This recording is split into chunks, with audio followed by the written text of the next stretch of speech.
बहुत समय पहले स्वर्णपुरी नामक एक समृद्ध नगर में रत्नाकर नाम का एक सेठ रहता था। जैसा उसका नाम था वैसा ही उसका वैभव था। उसके पास रत्नों के विशाल भंडार थे।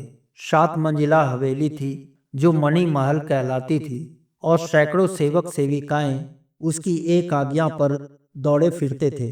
व्यापार में उसकी ऐसी धाक थी कि दूर देश के राजा भी उससे परामर्श लेते थे। रत्नाकर के पास सब कुछ था जिसे दुनिया सफलता कहती थी।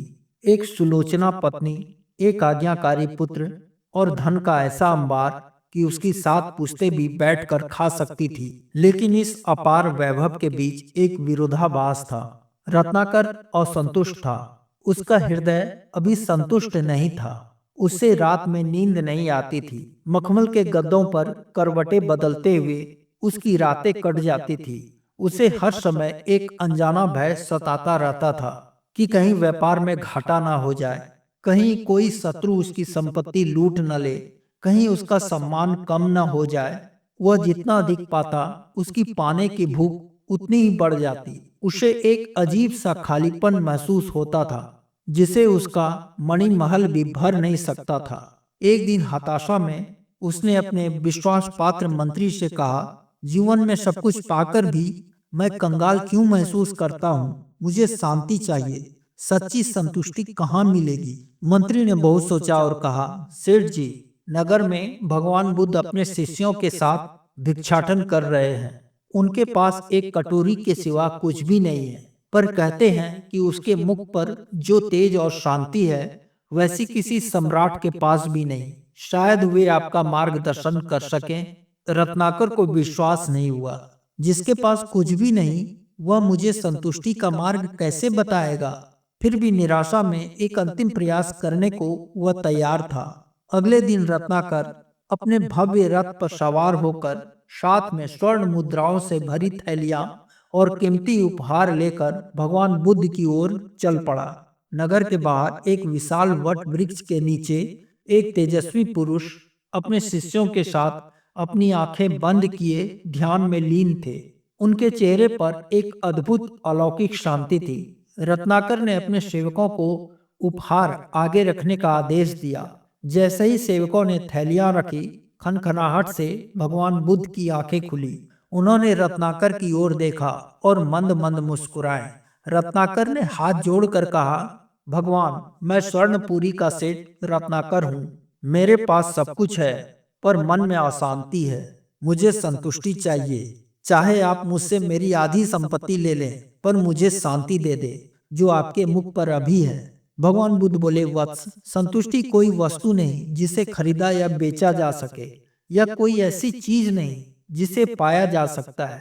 यह तो वह अवस्था है जो सब कुछ त्यागने के बाद स्वयं ही प्रकट होती है। रत्नाकर उलझन में पड़ गया। त्याग? क्या आप चाहते हैं कि मैं यह सब धन दौलत छोड़ दूं? मेरा परिवार है, मेरे कर्मचारी हैं, मैं सब कैसे छोड़ सकता हूँ? भगवान बुद्ध ने कहा, मैं धन छोड़ने के लिए नहीं कहा रत्नाकर, मैंने त्याग करने को कहा। जिसे तुम पाना समझ रहे हो वही तुम्हारे दुख का कारण है। रत्नाकर ने कहा, मैं समझा नहीं गुरुदेव। ठीक है, इसे समझने के लिए तुम्हें मेरे साथ कुछ समय बिताना होगा। क्या तुम तैयार हो? रत्नाकर ने कहा, शांति के लिए मैं कुछ भी करने के लिए तैयार हूँ। भगवान बुद्ध ने कहा, कल सूर्योदय से पहले अपने राशि वस्त्र और आभूषण उतारकर केवल एक साधारण धोती पहनकर यहाँ आना। तुम 1 सप्ताह तक मेरे आश्रम में एक सेवक की तरह रहोगे। रत्नाकर के लिए यह कठिन था। वह जिसने कभी अपने जूते तक खुद नहीं पहने, वह सेवक बनेगा? पर वह आया। अगले दिन बुद्ध ने उसे आश्रम की सफाई करने और गायों को गोबर उठाने का काम दिया। रत्नाकर का शरीर अकड़ गया। उसके कोमल हाथों में छाले पड़ गए। उसे खाने को केवल सूखी रोटियां और छाछ मिली। रात को कठोर धरती पर सोया। उसे नींद नहीं आई। दूसरे और तीसरे दिन भी यही क्रम चलता रहा। उसका अहंकार उसे धिक्कार रहा था। तू कहाँ इस जंजाल में फंस गया रत्नाकर? लेकिन चौथे दिन कुछ बदला। जब वह गाय को चारा डाल रहा था, तो गाय ने स्नेह से उसके हाथ को चाट लिया। रत्नाकर को एक अजीब सा सुकून मिला। 5वें दिन उसने कठोर परिश्रम के बाद सूखी रोटी खाई तो उसे वह रोटी अपने मणि महल के 56 भोग से अधिक स्वादिष्ट लगी। और उस रात कठोर धरती पर ही उसे वर्षों के बाद पहली बार गहरी नींद, स्वप्न रहित नींद आई। एक हफ्ता के बाद रत्नाकर ने भगवान बुद्ध के चरण पकड़ लिए। उन्होंने कहा, तथागत, आज मुझे बहुत हल्का महसूस हो रहा है, पर वह खालीपन अभी पूरी तरह गया नहीं है। भगवान बुद्ध मुस्कुराए, अभी तुमने केवल आराम त्यागा है रत्नाकर, अभी मैं का त्याग बाकी है। पर वह कैसे होगा? भगवान बुद्ध ने उन्हें एक मिट्टी का कटोरा दिया और स्वर्णपुरी के उन्हीं बाजारों में जाओ जहां कल तक लोग तुम्हें झुककर सलाम करते थे। आज तुम वहां जाकर भिक्षा मांगो। यह सुनकर रत्नाकर ठिठक गया। यह असंभव है गुरुदेव, यह मुझसे नहीं होगा। इससे तुम मृत्यु भली, मेरा मान अपमान मिट्टी में मिल जाएगा। भगवान बुद्ध ने कहा, जिस मान अपमान को तुम अपना समझकर पकड़े बैठे हो, वही तुम्हारी शांति में सबसे बड़ी बाधा है। जब तक यह मैं का घड़ा भरा रहेगा, तब तक संतुष्टि का अमृत इसमें नहीं ठहर सकता। घड़े को खाली करना ही होगा, यही सच्चा त्याग है। कांपते हाथों से रत्नाकर ने भिक्षा पात्र उठाया। उसने अपना मुंह कपड़े से लपेट लिया और बाजार की ओर चल दिया।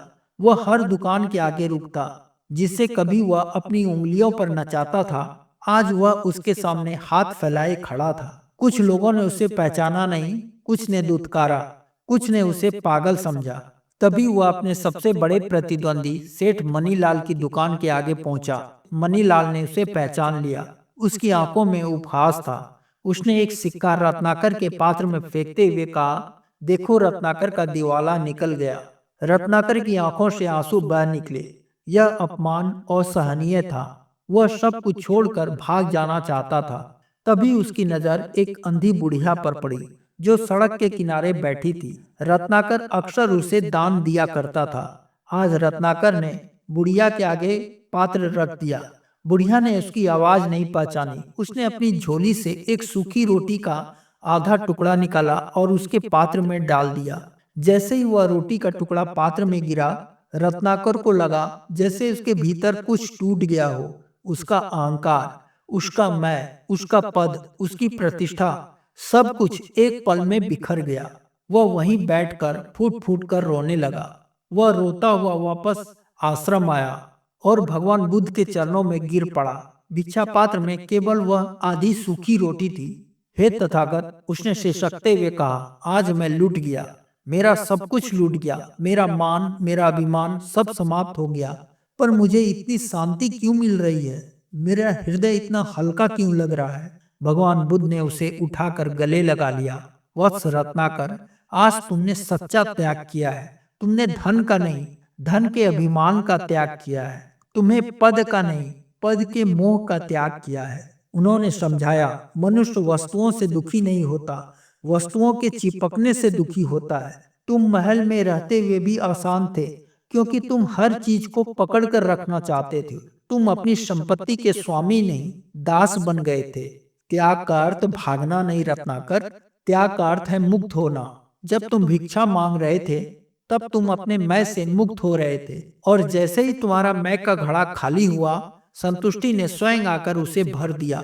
रत्नाकर को ज्ञान का प्रकाश मिल चुका था। वह वापस अपने मनी महल लौटा, लेकिन अब वह पुराना रत्नाकर नहीं था। वह अब भी सेठ रत्नाकर था, पर अब वह अपनी संपत्ति का मालिक नहीं, बल्कि एक प्रबंधक था। उसने अपने धन को लोक कल्याण में लगाना शुरू किया। उसने व्यापार किया, पर अब उसे लाभ की चिंता या हानि का भय नहीं सताता। वह अपने मखमल के गद्दे पर सोता था, पर अब उसे गद्दे से कोई मोह नहीं था। वह जानता था कि वह कठोर धरती पर भी उतनी ही शांति से सो सकता है। उसने पाना छोड़ दिया और होना सीख लिया, और जिस क्षण उसने पाने की दौड़ को त्याग दिया, उसी क्षण उसे परम संतुष्टि मिल गई, जिसकी उसे जीवन भर तलाश थी।